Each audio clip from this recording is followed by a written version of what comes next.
So you want to learn custom Goo Tuber. So custom Goo Tuber is actually quite a fun kit, and one that I think is also quite aggressive.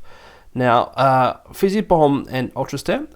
Fizzy Bomb's great for Goo because of the range it has as well, and the mobility it enables us too. Because a bit like Killing Bomb, it does leave a bit of an inconsistent trail, so we can swim through. But it's also good for escaping as well, and it does 50 damage if you hit them nice and closely enough. While Ultra Stamp, being the interesting special that it is, currently still in a state where it's not entirely fixed, but you know, it's 200 points with it, and you know, it's kind of one of those specials where you have to be using it precisely for a reason. It's not one that you can, I mean, you can sort of panic and use it at times, but it's like, is it viable to do that all the time? I'm not sure.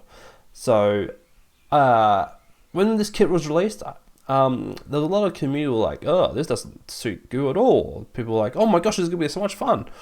I was a bit 50-50. I was hesitant, but like at the same time excited and wanting to try it.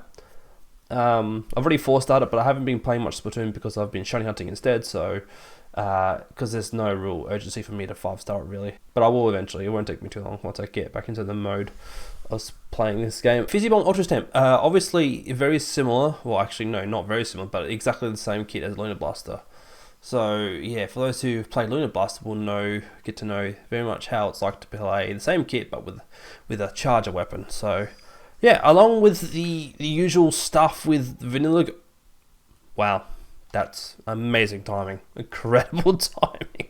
So as per with custom Goo, like Vanilla Goo, it has the same sort of niches, 5 or 6 seconds hold charge. You can squid surge with all that movement obviously as well. Same thing, same main weapon, just different kit.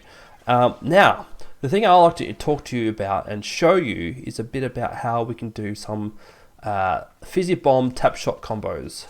Now, Fizzy Bomb itself actually is kind of an interesting sub-weapon. There's multiple ways to activate it, and there's a couple of different discrepancies with how much damage it does. So close up it does 50, and then further apart it does 35. So in total you can get a kill with one triple shake. I think that was only 2 shake. No, that was a 3 shake. Okay, cool. So with Fizzy Bomb, for those who don't really know how to use it properly, there's a few ways you can use Fizzy Bomb. So there's the one where you just constantly tap the jump button if you want to look cool. That does 3. And the other one is just the left and right on your left stick. Yeah, so I mean pick your favorite. The one that there's another method where I don't choose to do, and that's just you can shake your Pro Controller or controller of choice, I guess. But I don't feel like that's really consistent enough. So, I mean, you can choose between the jump button. So you can choose between doing the jump throw, or you can do the wiggle of the left stick. Depending on the situation, obviously.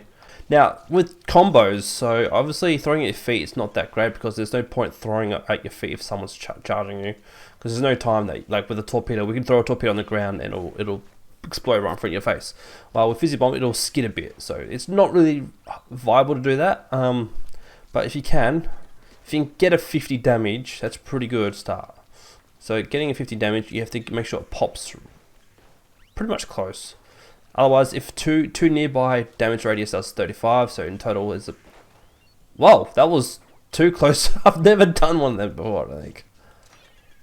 So there's 50, and there's 35, and then there's a finish. Nice, 169, nice. If you get one critical full damage with a Fizzy Bomb and then like a quarter charge of the first radius, you can get a confirm. Look at that. That's probably like the only real effective way you can do it. Because you gotta remember, like the tap shot range. I gotta clean this up actually because this will be helpful to see. Okay, so comparison about when tap shot versus range of. So that's a tap shot range versus a range of a Fizzy Bomb. It's pretty close, but obviously with Fizzy Bomb, you get the extra damage with the triple burst, I guess, compared to like just the one tap shot 40. So sub power up only effectively increases the speed it gets thrown, and I think there might be a slight increase in range. Yeah, because that's way further. So I don't know, if you want to run a bit of sub power up, you're more than welcome, but yeah, at the same time I don't think it's absolutely necessary. And of course with Stamp, we all know how Stamp works. The funny inconsistent special that it is.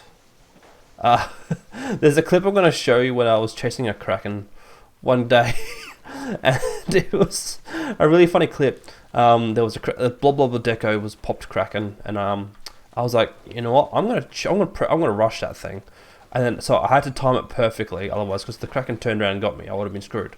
But I popped that stamp and basically hammered it to death. The poor kraken was just, I was just imagining going ow, ow, ow, ow, ow, ow, and then one of the funniest hammer kills. But yeah, 200 points is a lot for a special that you can just throw away and waste. But a good hot tip for this is the hitbox when you throw it is actually quite unique or funky, or depending on what words you want to use, because I believe the stick counts as a hitbox. I've got many splats where I've thrown this thing, and the handle does damage as well, and that's 220. So that's very neat.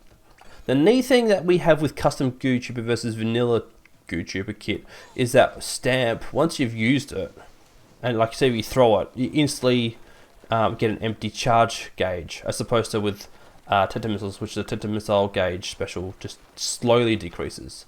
So having this where it just goes away so suddenly is very nice. So yeah, that's one thing I do enjoy about this special, is that the fact that you can, because this takes forever, you can, or if you want to leave early, do that. So yeah, so I think that's about really it I want to cover for this little tutorial video for custom Goo. Sorry that I haven't done one yet. I just really have not the energy nor the much care as I would have in the past to do it. But yeah, hopefully this helps you guys a little bit. Remember, it's 50 at full damage, and then 35 for any extra radiuses. And then obviously work that through with your combos that you may try, like that. So you do 50 max damage, and then like just a slight charge shot, which does about 50 plus. So yeah, hope you guys enjoyed that little tutorial. If you did find it useful, hit the like button and subscribe for more cool, fun Goo Tuber tutorials. I can't even speak. I don't know why I'm on those tutorials. So thank you guys for watching. I might do a team sort of a comp tutorial, because I've done that a bit in the past when it comes to a competitive environment and playing vanilla Goo Tuber. But yeah, let me know your thoughts in the comments below, and I'll see you all next time. Bye for now.